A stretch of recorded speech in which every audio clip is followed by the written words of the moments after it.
Sa number 10,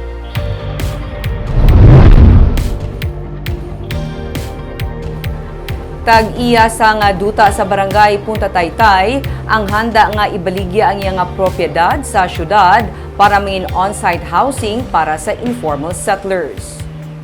Nagtahaw ang tensyon sa puro katilingban sa barangay Punta Taytay kahapon sang nagdialogo si Mayor Albi Benitez kag City Legal Officer Attorney Romeo Carlos Ting Jr. sa Tag-iya sang duta 8 ka pamilya sa mga illegal o informal settlers na natala na i-demolish ang balay kag mga barangay officials. Nakasugtan nga sa Enero 28 sa marason nga tuig na lang ipatuman ang napuspone nga demolition sa lugar. Ginsiling man sang alkalde nga nagpabutyag man ang Tag-iya sang duta nga ginaistaran sa mga informal settlers nga handa siya nga ibaligya na lang ang iya propiedad para sa ginaplano nga on-site housing program sang syudad.